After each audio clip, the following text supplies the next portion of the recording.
Halo teman-teman, kembali lagi sama aku Prima Sardi.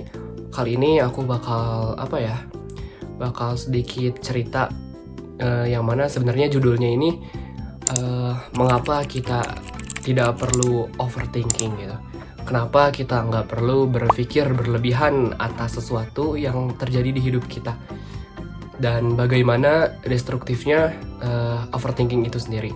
Yang mana sebenarnya judul title dari video ini adalah sebenarnya buat diri aku sendiri ya, karena emang buat nyelesain overthinking itu emang nggak semudah itu gitu. Jadi secara bertahap kita nggak bisa langsung berubah saklek gitu, langsung berubah 180 derajat. Semoga video ini bisa bantu kalian yang lagi overthinking di luar sana, dan bantu diri aku juga untuk mengingatkan lagi bahwa overthinking itu adalah sesuatu hal yang sia-sia.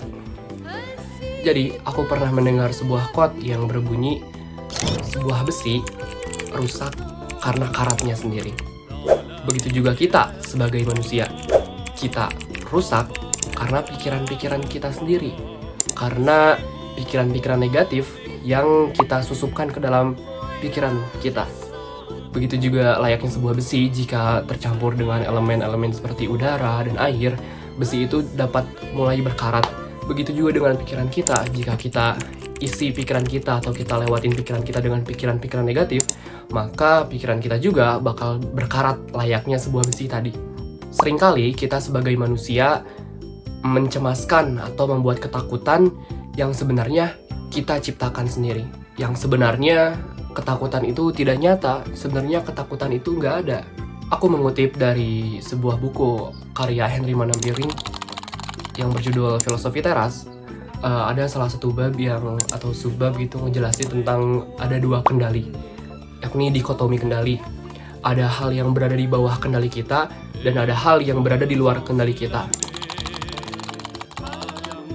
Apa aja sih contohnya hal yang berada di dalam kendali kita? Yakni pemikiran kita sendiri, bagaimana cara kita untuk menerjemahkan hal-hal di sekitar kita. Seringkali kita berpikir bahwa kepikiran kita adalah sebuah sumber kelemahan, yang mana pikiran tersebut juga bisa dijadikan sumber kekuatan gitu. Aku kasih salah satu contoh, yang mana contoh ini diberitahu oleh Henry Manampiring dalam bukunya, yakni jika kita terjebak dalam situasi macet.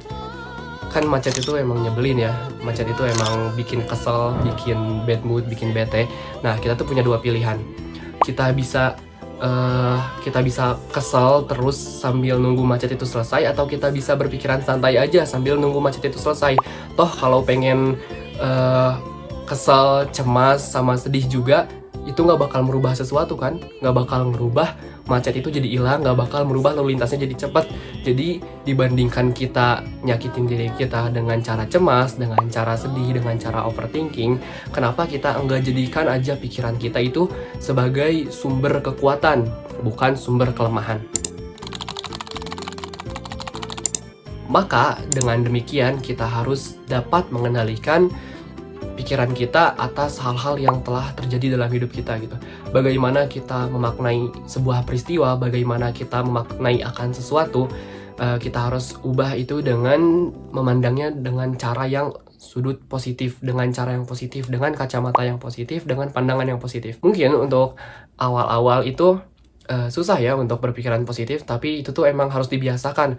Kita dapat berubah secara bertahap, kita dapat berubah sedikit demi sedikit. Kalau kalian pernah baca bukunya Atomic Habits, buku Atomic Habits karya Morgan Housel, di situ tuh menerangkan bahwa bagaimana sebuah kebiasaan dapat merubah hidup kita gitu, dari kebiasaan yang kecil. Yakni kita juga dapat merubah kebiasaan berpikiran buruk itu, kita ubah sedikit demi sedikit agar bisa jadi tersusun gitu. Jadi layaknya sebuah atom yang menyusun benda-benda, kita juga kayak kebiasaan itu menyusun juga kebiasaan-kebiasaan kecil juga menyusun diri kita yang lebih baik di masa depan gitu. Kadang kita menyepelekan hal-hal kecil, yang padahal hal-hal kecil tersebut tuh kayak layaknya sebuah puzzle. Jika kita melakukannya secara terus-menerus, maka itu akan menjadi besar. Layaknya sebuah atom, jika atom itu bersatu, sedikit demi sedikit akan membentuk sebuah benda. Ya, kurang lebih seperti itulah. Lalu apakah jika kita khawatir akan masa depan kita, apa yang kita harus lakukan selain overthinking? Apakah pasrah? Apakah menyerah pada keadaan? Tentunya enggak. Yakni mari kita lakukan yang sebaik mungkin kita bisa kita lakukan di hari ini gitu. Lakukan di hari ini untuk diri kita yang lebih baik di masa depan. Satu quote penutup yang aku kutip dari sebuah buku karya Dale Carnegie yang berjudul How to Stop Worrying and Start Living, karya Dale Carnegie tadi. Penyesalan tak akan merubah hari kemarin. Kekhawatiran tak akan merubah hari esok. Maka dari itu, marilah kita hidup pada hari ini. Tutup rapat-rapat gerbang masa depan, tutup rapat-rapat gerbang masa lalu, karena kita itu hidup pada hari ini. Thank you.